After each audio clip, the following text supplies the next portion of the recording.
আসসালামু আলাইকুম সুপ্রিয় শিক্ষার্থীবৃন্দ, আমরা গত ভিডিওতে ৭, ৮ এবং ৯ এই ৩টি প্রশ্নের সমাধান দেখেছি। এই ভিডিওতে আমরা ১০ এবং ১১ এই ২টি প্রশ্নের সমাধান দেখব।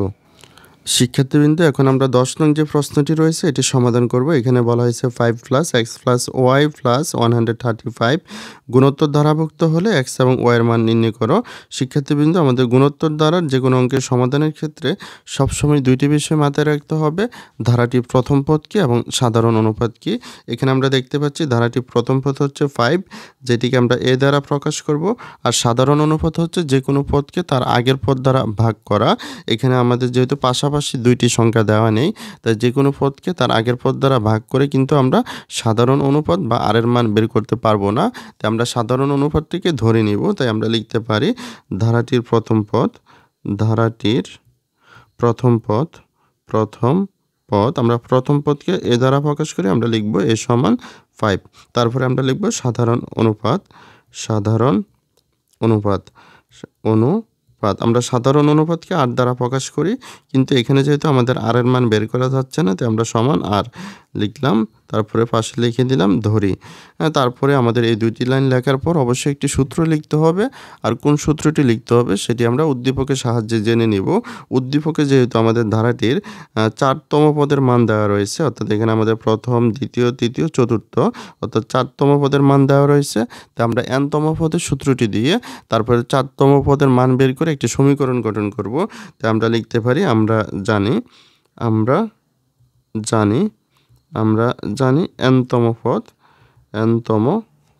nতম পদের সূত্রটি হচ্ছে কি r⁴n-1। আর এখানে যেহেতু 4তম পদের মান দেওয়া রয়েছে, তাই আমরা লিখলাম 4তম পদ। 4তম পদের সূত্রটি হবে কি r⁴ এখন আমরা মান বসিয়ে দিব। আমাদের এর মান হচ্ছে 5, আর এর মান কিন্তু আমাদের নাই, আমরা লিখলাম আর। 4 থেকে যদি 1 বিয়োগ করি তাহলে আমরা এখানে পাবো 3, অর্থাৎ এটি হচ্ছে আমাদের 4তম পদের মান। আর উদ্দীপকে আমরা দেখতে পাচ্ছি 4তম পদের মান হচ্ছে 135। তো আমরা প্রশ্ন মতে দিয়ে একটি সমীকরণ গঠন করতে পারি। প্রশ্ন মতে আমরা 4তম পদের মান পেয়েছি 5r3, আর উদ্দীপকে 4তম পদের মান হয়েছে 135। এখান থেকে আমরা যেহেতু r এর মানটি বের করব, তাই আমরা লিখতে পারি r³ সমান এখানে 135। r³ সাথে 5 যেহেতু গুণ আকারে রয়েছে, তাই আমরা পক্ষান্তর করে ভাগ আকারে এটিকে নিচে লিখলাম। তারপরে আমরা এখানে লিখতে পারি বা r³ সমান 135কে যদি আমরা 5 দ্বারা ভাগ করি তাহলে আমরা পাবো 27। তারপর আমরা এখানে লিখতে পারি বা r³ সমান এখানে 27কে আমরা সূচকীয় আকারে প্রকাশ করব, তাই আমরা এখানে লিখতে পারি আমাদের 27কে কোন সংখ্যা দিয়ে যাচ্ছে, 3 দ্বারা যাচ্ছে। 3 নং 27, 9কে আবার 3 দ্বারা যাচ্ছে, 3 3কে 9, অর্থাৎ 27 হচ্ছে 3 অর্থাৎ 3³। তাই আমরা এখানে 27কে যদি সূচকীয় আকারে লিখি তাহলে আমরা এখানে লিখব 3³। এখন এখানে আমরা একটা বিষয় লক্ষ্য করি, আমাদের বাম পাশে r এর উপরে সূচক হচ্ছে 3, ডান পাশে 3 এর উপরে সূচক হচ্ছে 3, অর্থাৎ এখানে উভয় পাশে সূচক যেহেতু সমান রয়েছে, তাই আমরা এখানে সূচকটি কিন্তু বাদ দিয়ে দিতে পারি। তাই আমরা এখানে লিখতে পারি সুতরাং r সমান 3। এখানে আমরা r এর মানটি পেয়ে গেলাম 3, আর আমরা আগে থেকে এর মানটি জানি। এই দুইটি মান জানার পর এখন আমাদের প্রশ্নে কি বলা হয়েছে সে অনুসারে কাজ করতে হবে। প্রশ্নে বলা হয়েছে x এবং y এর মান নির্ণয় করতে হবে। তো এখানে আমাদের x হচ্ছে ধারাটির দ্বিতীয় পদ, তো আমরা দ্বিতীয় পদের সূত্রটি দিয়ে x এর মান বের করব।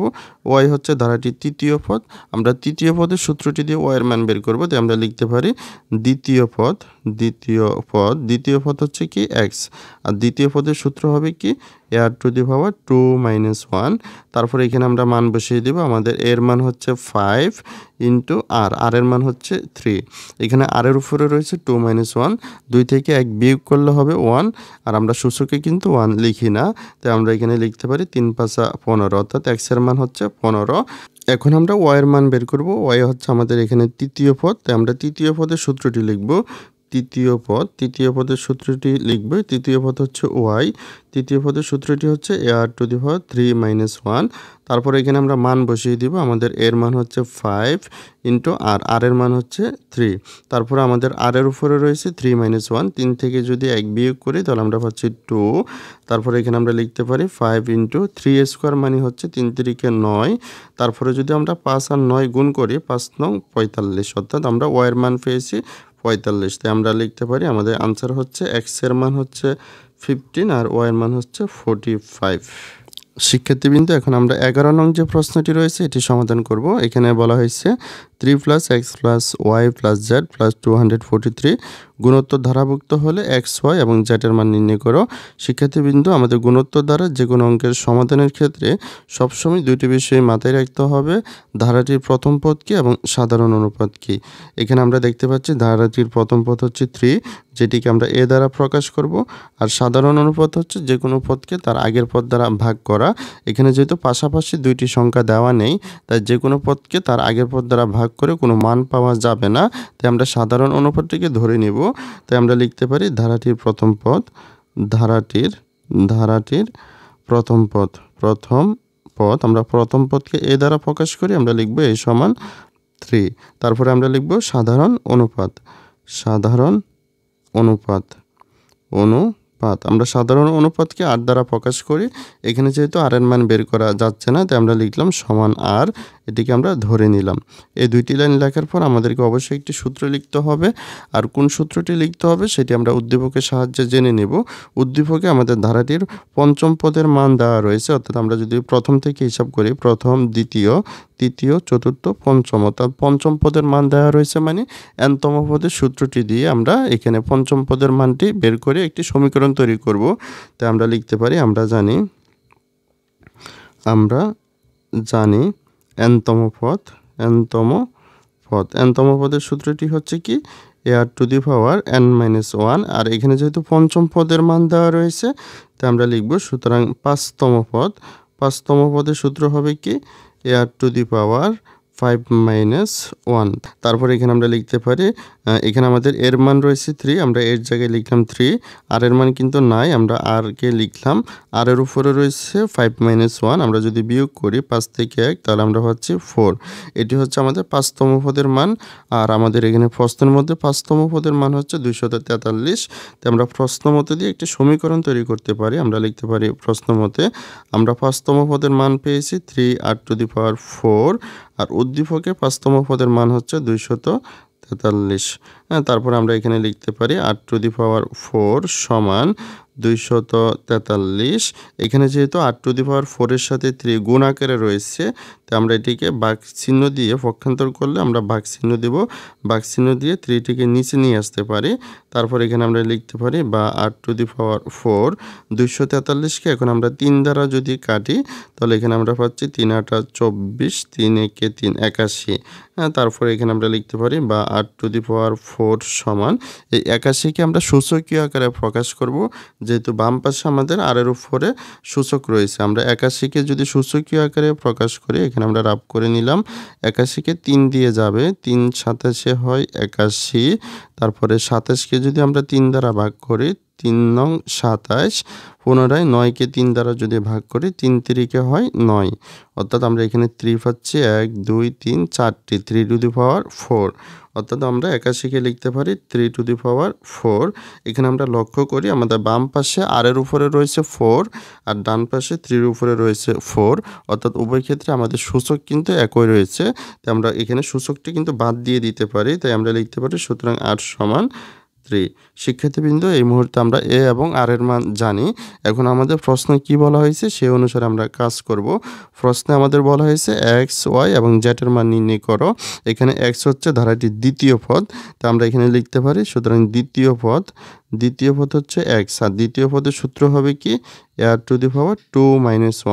তারপরে এখানে আমরা মান বসিয়ে দেব। এর মান হচ্ছে 3, আর আমরা আর এর মান পেয়েছি 3, আর এর উপরে রয়েছে 2 - 1, 2 থেকে 1 বিয়োগ করলে হবে 1 কিন্তু আমরা সূচকে লিখব না। তারপরে 3 আর 3 গুণ করলে হচ্ছে 3 3-কে 9, অর্থাৎ x এর মান পেয়ে গেলাম আমরা 9। তারপরে আমরা y এর মান বের করব। y হচ্ছে আমাদের ধারাটির তৃতীয় পদ, আমরা লিখতে পারি সুতরাং তৃতীয় পদ y সমান তৃতীয় পদের সূত্র হবে কি ar⁴ 1। তারপরে এখানে আমরা মান বসিয়ে দিব। আমাদের এর মান হচ্ছে কত 3 × r, আর এর মান হচ্ছে 3, আর এর উপরে রয়েছে 3 - 1, 3 থেকে যদি 1 বিয়োগ করি তাহলে আমরা পাচ্ছি 2। তারপর আমরা এখানে লিখতে পারি 3 × 3² মানে হচ্ছে 9। আমরা এখন গুণ করি 3 নং 27, অর্থাৎ y এর মান পেয়েছি আমরা 27। শিক্ষার্থীবৃন্দ এখন আমরা জ্যাটের মান বের করব। জ্যাট হচ্ছে আমাদের ধারাটির চতুর্থ পদ। তাই আমরা লিখতে পারি চতুর্থ পদ। চতুর্থ পদের সূত্র কি? চতুর্থ পদ হচ্ছে জ্যাট সূত্র হবে a^4 - 1। তারপর আমরা এখানে মান বসিয়ে দিব। আমাদের এর মান হচ্ছে 3 ইন্টু আর, আর এর মান হচ্ছে 3। আর এর উপরে রয়েছে 4 - 1, 4 থেকে 1 বিয়োগ করলে আমরা পাচ্ছি 3। তারপর আমরা এখানে লিখতে পারি 3 ইন্টু 3 কিউব মানে হচ্ছে 27। এখন যদি আমরা 27 আর 3 গুণ করি তাহলে আমরা পাবো 81। তাহলে এটি হচ্ছে আমাদের জ্যাটের মান। তাহলে আমরা লিখতে পারি আমাদের XY জ্যাটের মান আমরা পেয়ে গেছি। X হচ্ছে কত? 9, Y হচ্ছে আমাদের 27 এবং Z হচ্ছে আমাদের 81। তাহলে এটি হচ্ছে আমাদের 11 নং প্রশ্নের সমাধান। শিক্ষার্থীবৃন্দ, তাহলে ভিডিওটি এ পর্যন্তই। ভিডিওটি তোমাদের কাছে ভালো লাগলে অবশ্যই লাইক, কমেন্ট, শেয়ার করে পাশে থাকবে। সকলকে অসংখ্য ধন্যবাদ।